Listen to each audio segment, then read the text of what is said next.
This is my grandmother's Vietnamese lacquer panels called Sum Mai. Despite living in Canada for over 50 years, it is one of the fragments of her homeland that she still holds close to her heart, carrying the memory of where she came from.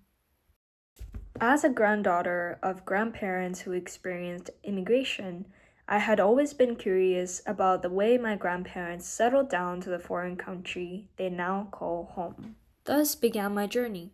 I allowed myself to dive deeper into topics surrounding immigration. Through deep listening, I compiled stories from my grandparents when they experienced immigration. But one overarching concept that seemed to be foundational in the topic of immigration was inclusivity. As a mixed identity raised in Japan, this country has always been my home.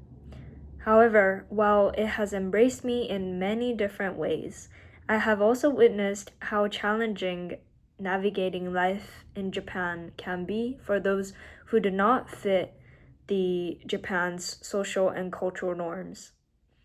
Therefore, my hope through this project is to establish and promote an inclusive space while also empowering one another. Why do we fear the dark?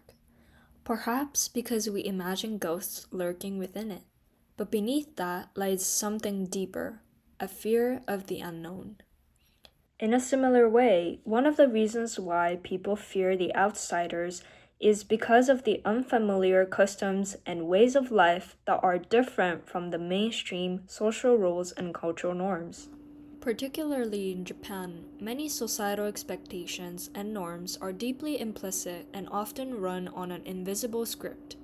However, when newcomers, for example the immigrants, enter without knowing these rules, it creates anxiety and friction with the local communities, eventually leading into discrimination, hate speech, and anti-immigration policies.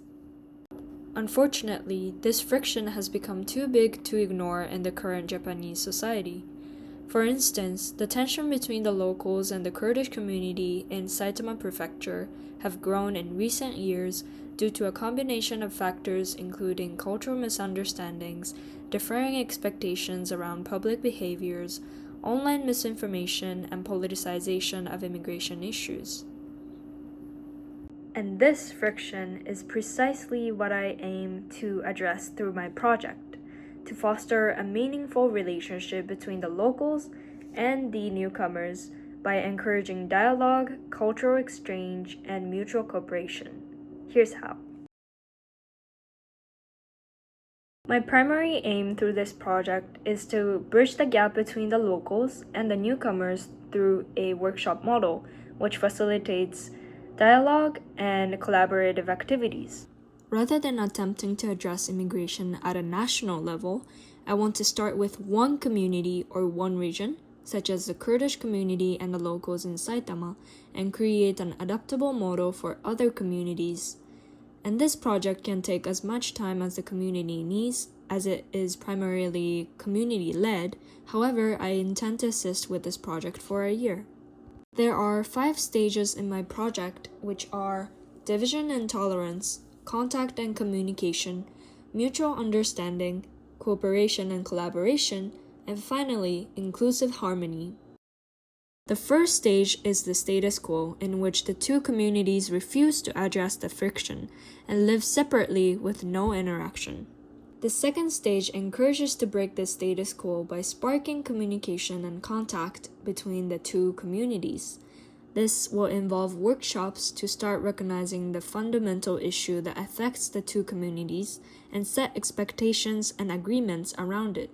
The third stage is mutual understanding. This goes beyond community discussion, but reframes the two communities' narrative by humanizing the two stakeholders.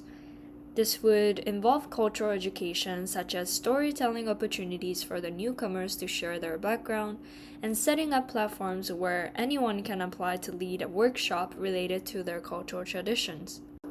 The fourth stage focuses on strengthening the two stakeholders' bond as one community such as evaluating the community expectations that were set in Stage 2, or co-designing a community initiative such as creating a newcomer's manual. This all leads to the final stage of inclusive harmony, where differences are not just accommodated but actively celebrated. Most importantly, by using these 5 stages as the backbone, my project's curriculum is adaptable to any local context. This implies that this project will constantly involve the locals' and newcomers' voices. When I look at these panels, I don't just see a piece of artwork, but I get reminded that my grandma never had to abandon her full identity despite living more than 50 years in Canada. My project is not about full assimilation by the newcomers, nor abandonment of traditions by the locals. It's about creating a space for mutual respect, because that is how I envision an inclusive society to be. Thank you so much for listening to my project.